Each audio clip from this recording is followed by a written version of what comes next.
the style of service that we try to deliver, which is a slightly more relaxed, friendly service, actually goes quite well with the British psyche, whereas perhaps, the more formal, highly skilled specialist style of service of yesteryear perhaps was much more in tune with countries that had very strong craft values like Italy and France and so on.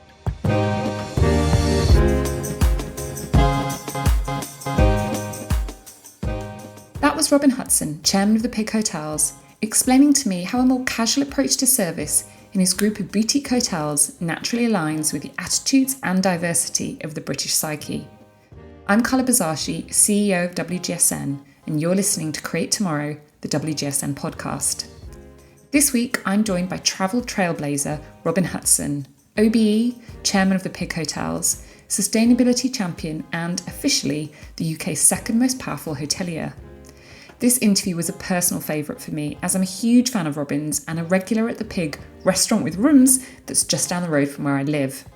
If you've been lucky enough to visit any of his destinations that dot the south of England, you'll know that these boutique retreats are famous for their amazing food and gorgeous interiors.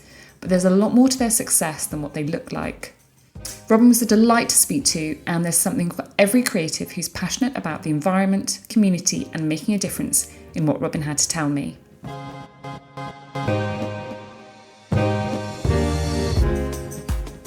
Robin, there are so many topics that I want to cram into this conversation, but let's start. Right at the top for people or listeners to this podcast who perhaps haven't heard of the Pig, haven't been lucky enough to visit one of your amazing restaurant with rooms, as you humbly describe them. Can you tell us a little bit about the ethos behind them and how they came and started from this kind of small little boutique hotel in the depths of the New Forest, just down the road from where I live, to now 8 hotels, 2 books, festivals, and so much more? How did it start, and what was the kind of drive behind creating the Pig?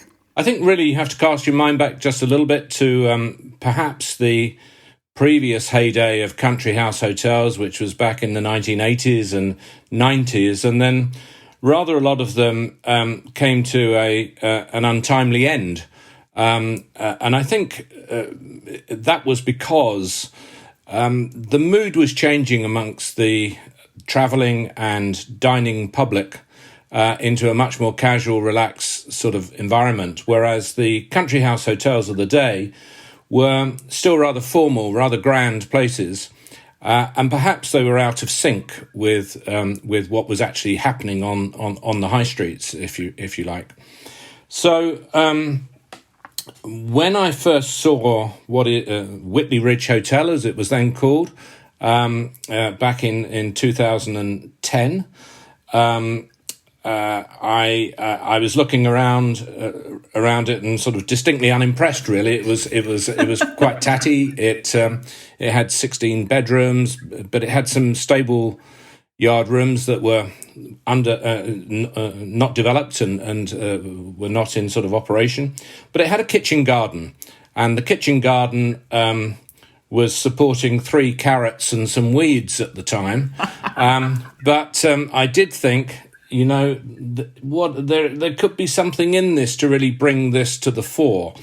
I mean, it's hardly earth-shattering, really, when you think about it, because country houses often had kitchen gardens to support them. But perhaps in the interim period since they were private houses, the kitchen gardens have sometimes been forgotten, and the emphasis hasn't been put upon them. So we decided to put the emphasis on the kitchen garden to try to deformalise what we were doing, make it relaxed, make it fun.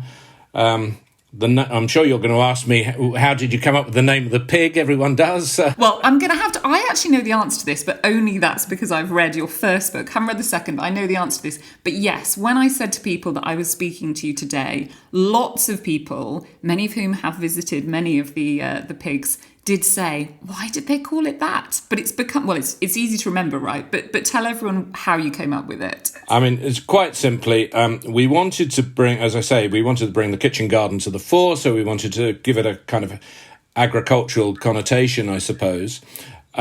But more importantly than that, at the time, every country house hotel was had a rather grand name. So it was the something something lawn, the something something manor, the castle, etc. And I think that was part of the reason that sometimes potential guests were rather intimidated by these sort of rather grand titles. And we came up with the name of the pig, and we thought, well, if it sounds a bit like a pub, then all well and good, because people aren't scared to go into pubs where they probably are into the something something manor hotel. So that was really the reason. It doesn't sound particularly earth shattering these days, but at the time, and of course there are now lots of hotels that name themselves after animals and birds and different things. The farmyard is now the inspiration when it comes to branding. But at the time, of course, we were on our own in that space. I do think what's amazing and so admirable is how you have been pioneers in so many areas. And that idea of casual dining, we now see everywhere. But I will say, and hand on heart, it's one of the few places where I can turn up, and I frequently do, a bit sweaty and covered in mud because I've cycled there. But then I can also get very dressed up in, red lipstick, high heels and, a slinky dress. And nobody looks at you any differently either way. And I think there's something very unique about that, you can do super casual, but it's also still a special occasion place. And I mean, how have you created that? It's so unique. First of all, we love the idea of mud wrestlers and catwalk models sitting next to each other in the restaurant. But no, I mean, I think traditionally there has been a formality about service and about the way hotel staff have treated and reacted to guests. And in the sticks where we operate, you tend not to get hardened professional hotel-trained staff and restaurateurs. So what you are often working with, particularly with the kids on the floor, as it were, are bright youngsters that are on their way to university, on their way back from university, working in the holidays, that sort of thing.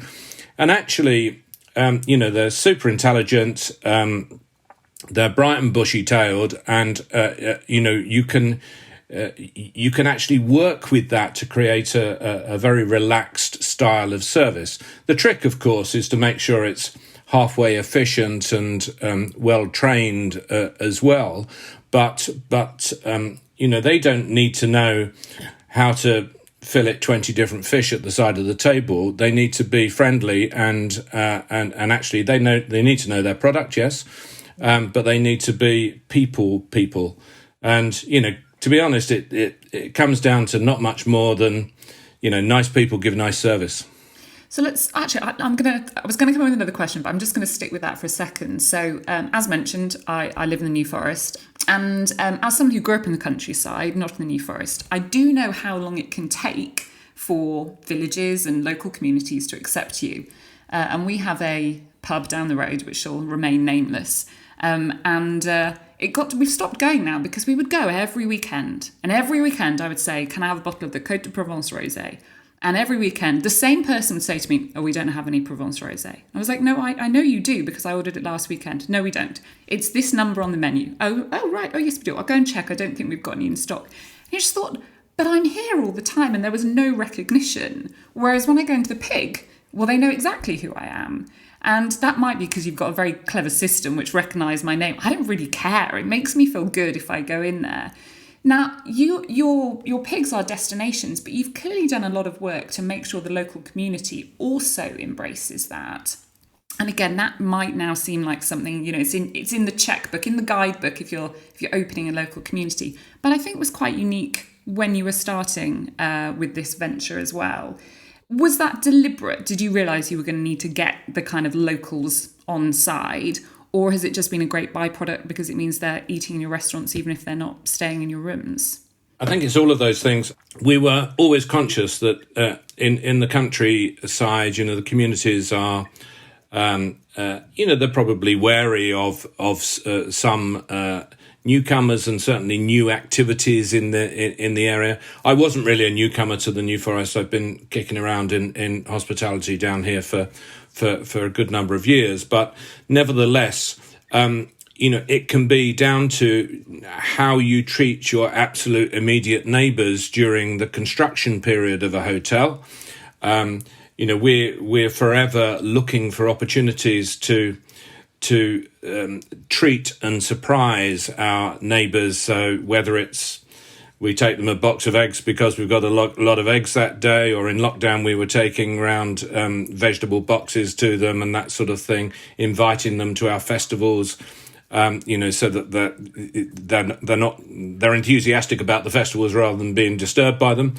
So all of that. Plus, I think within the countryside, I mean, in any community, you never really know who anyone is. So, we always talk about treating the refuse guy as well as the guy that turns up at the front door in the Bentley, because the refuse guy might be the son of the guy in the Bentley for all I know.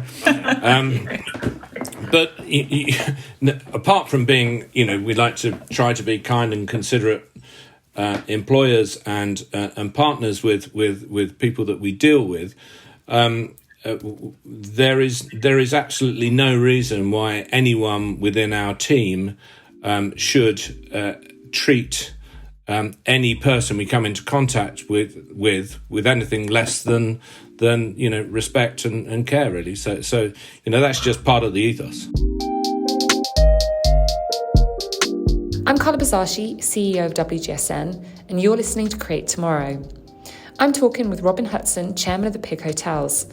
Our conversation continued on the topic of local, and I wanted to find out just how easy it was to maintain their commitment to 25-mile menus, where all of their ingredients are sourced from suppliers, you guessed it, within a 25-mile radius. Let's stick on the kind of topic of local. So also pioneers in the idea of the 25-mile menu, by which pretty much everything you source for your menus is coming really, really close to the different hotels. That was new. How difficult has it been to police that, to implement it?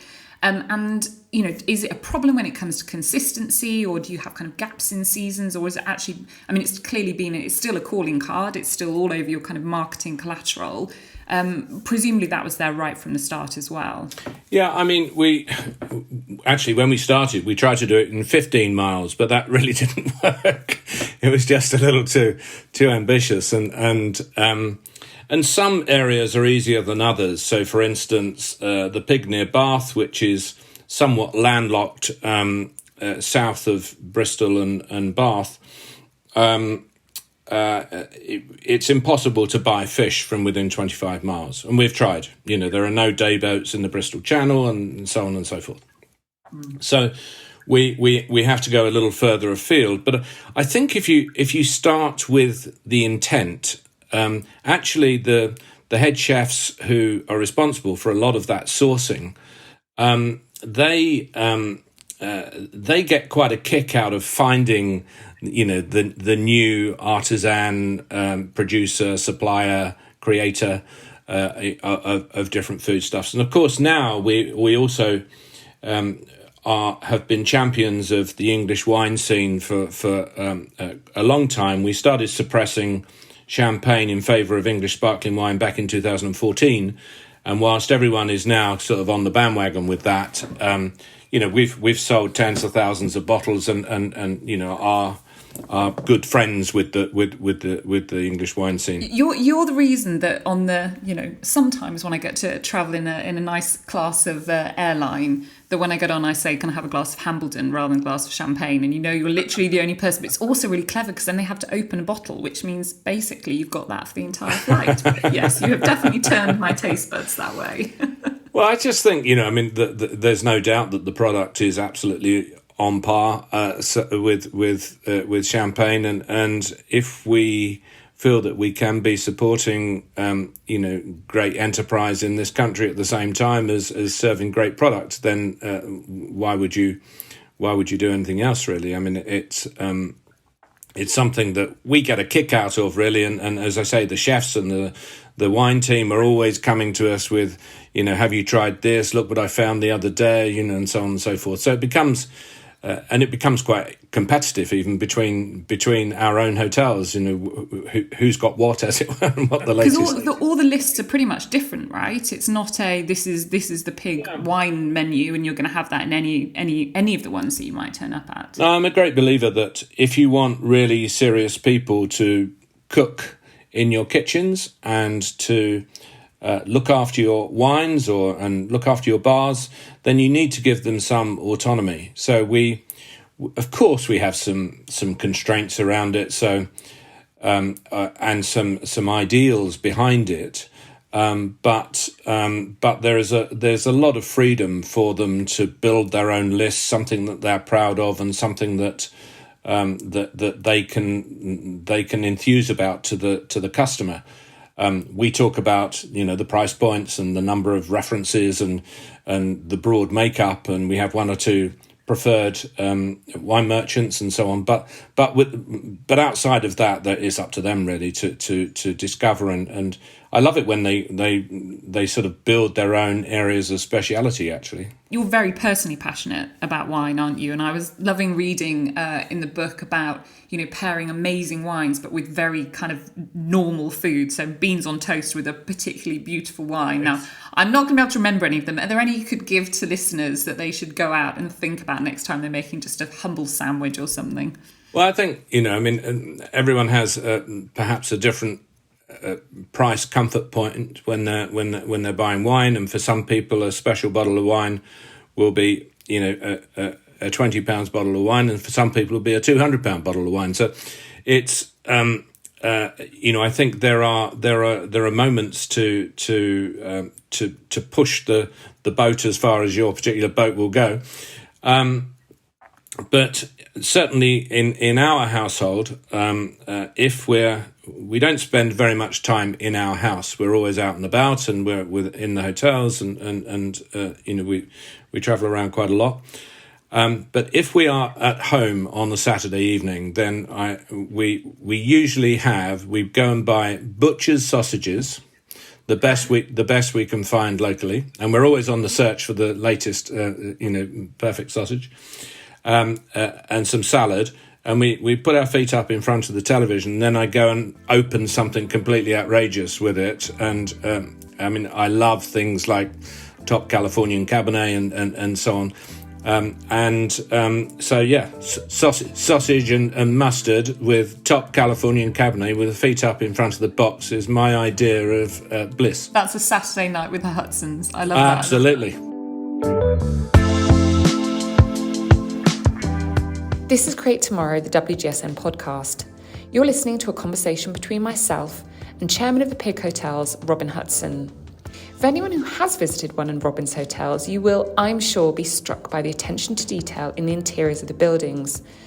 I wanted to understand what it took to create the iconic interiors and how the husband and wife team of Robin and his partner Judy worked together on the designs.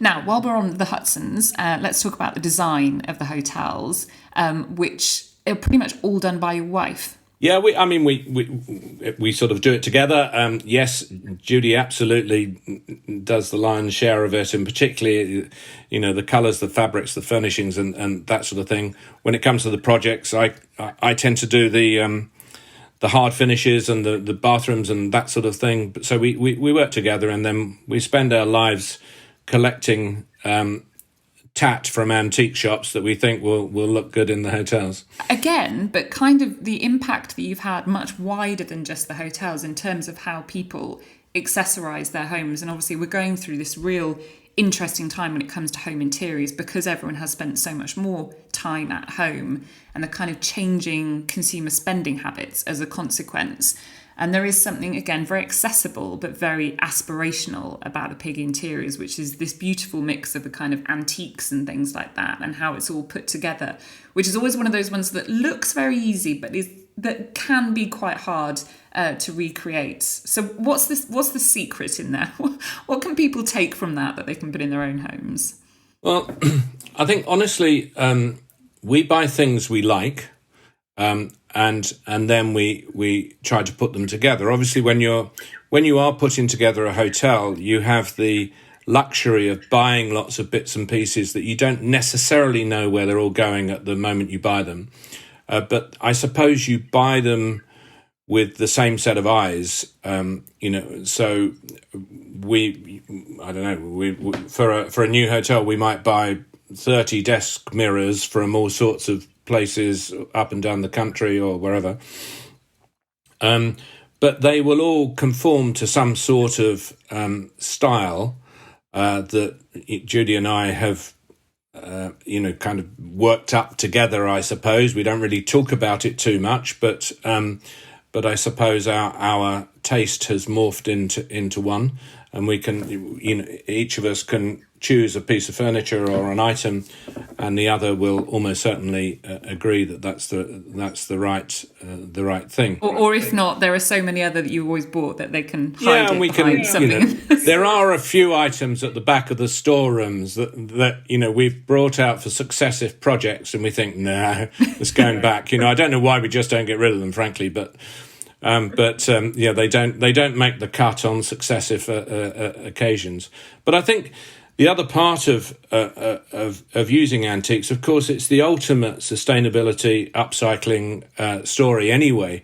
So it completely fits with what we're doing elsewhere in the business, be it in the gardens or food or whatever. So I think what we now try to do, not just on interiors, but every decision we make in the business, we are asking ourselves, is there some sort of sustainable aspect to this that we could do better, or so it informs our decision making quite a lot. It's the question that we get asked most from our client base, no matter what industry, whether it's hospitality, fashion, beauty, interiors, how can they be more sustainable? And sustainability is obviously such a huge, broad church in terms of all the different aspects of it. It was interesting, you sort of said you're trying to do it everywhere, which is a difficult thing to do, right? We normally advise concentrate in one area and then move from that. But is it that kind of incremental gains that you're going after? Yeah, and I think,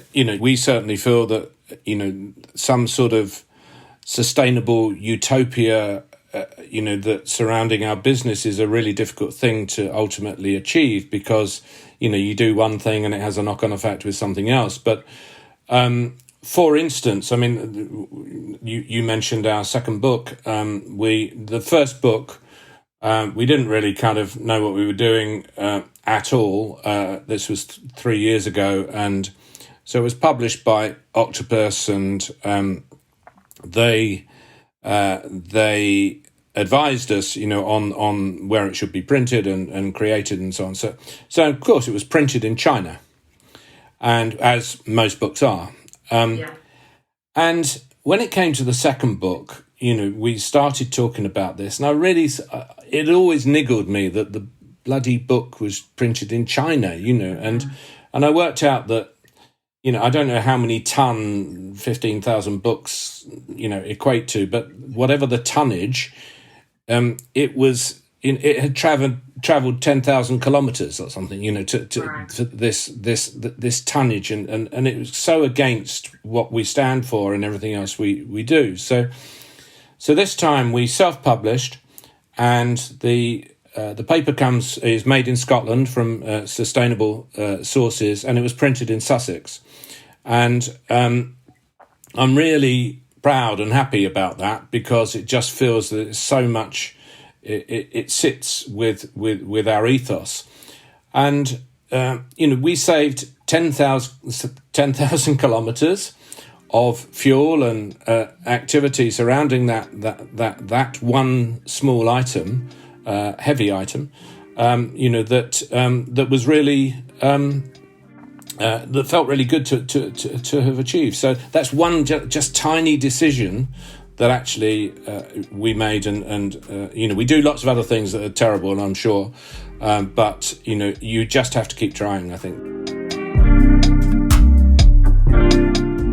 You're listening to my conversation with Pick Hotels chairman Robin Hutson on Create Tomorrow, the WGSN podcast. In April of this year, the hotel chain had a large round of investment. So I want to know what the near future held for the company and whether we should be expecting a lot more pigs on the horizon soon.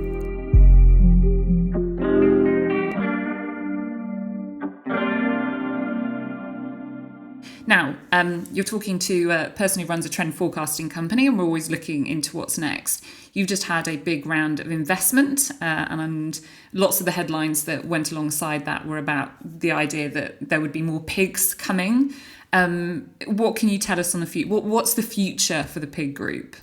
Well, we've taken some new investment from actually an American specialist fund that invests in leisure and hospitality businesses, really great businesses throughout the world. So we're proud to be part of that. They have helped us forge a plan that will enable us to open, we think, around 5 hotels in the next 5 years. So which has been our current run rate over the last 3 years. We've done about 1 hotel a year, although we don't have anything in the pipeline that we're working on just yet, but we have 3 that we're literally about to sign off on. I was up in Warwickshire just now and very excited about a kind of derelict farm that we've found up there, and so that may well come into play, along with a couple of other fab properties. So, there's no shortage of beautiful buildings in this country of ours, and so we will continue as long as it seems appropriate and fun. And what about for the rest of the hospitality industry? It's obviously been an extremely difficult couple of years. You certainly became the kind of champion and spokesperson for the hospitality industry in the UK, but it's obviously affected hospitality around the entire globe. Are you hopeful for the industry? It's still very hard for people starting out. The kind of success rate, certainly for restaurants, is very, very low. What do you think that fellow individuals or companies within the industry are going to need to be obsessive about in the way you are to be successful in future years? It has been super hard for many in the past couple of years. And I think for those businesses that were perhaps on less than substantial footings and perhaps were already struggling a little bit before the pandemic, it was the final nail in the coffin for some of those, sadly. I suppose market forces dictate that there is an element of the survival of the fittest within every area of business, and I don't think it's any different in hospitality. We have certainly endured, notwithstanding the pandemic, a bit of a perfect storm over the past few years. Brexit dealt a heavy blow to hospitality, as it did with other sectors, in the form of the constriction of the labour market. And certainly, whilst we happen to employ lots of Brits in our 1,200-strong workforce, there are many within hospitality that were reliant on the Eastern Europeans and Europeans in general, in fact. So that's a real tough one, and we still don't know really how that's going to pan out. There's certainly a lack of experience within the recruitment market at the moment. It's tough to find people with 5 years' experience in any area of the business. So that's a real headwind. So the skills shortage, I think, is something that we're certainly going to have to come to terms with, and lots of people are working really hard to address that. I'm not sure we value craft very highly in this country, and I think until we do, that will always be challenging. As far as hospitality in general goes, I think, we have some of the best examples of every level, type, style of hospitality and food and restaurants and pubs and bars of anywhere on the globe. I think much of it is to do with our rich heritage of multicultural nation, and we're very good at doing a lot of that stuff.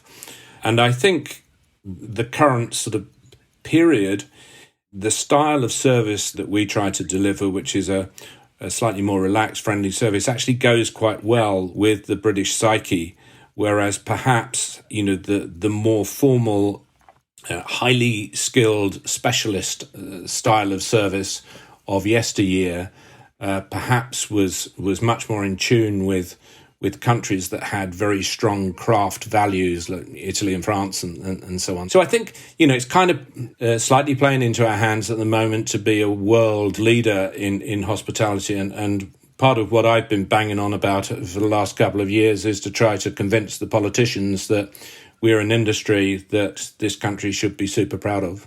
Now, just to end, Robin, because we are totally out of time, best discovery of the last year can be food, wine, destination.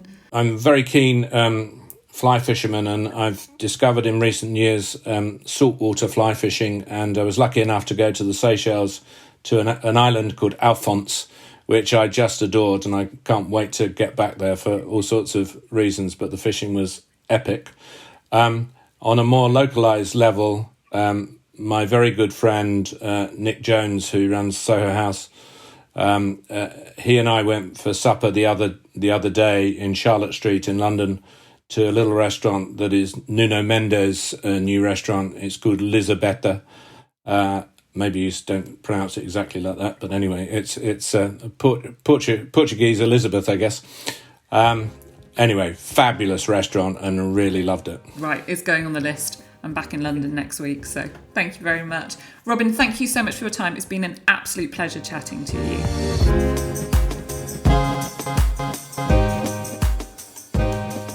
Thank you so much to Robin. I'm very much looking forward to seeing the new properties opening up soon. I'd also like to thank you for listening. If you've enjoyed what you've heard, then please subscribe to the show, which is available on all major podcast platforms. And if you really like what you heard, then please leave us a rating and review. It definitely helps us get the word out there. If you're interested in what we've been talking about today, then please head over to WGSN.com to find out how you can access our services, where we're constantly publishing new content around how we can design a brighter, better future for our industries. These include food and drink, beauty, interiors, fashion, and consumer tech. Thanks again to my guest, Robin, and I'd also like to thank our podcast producers, Roland Bodenham and Bethan Ryder.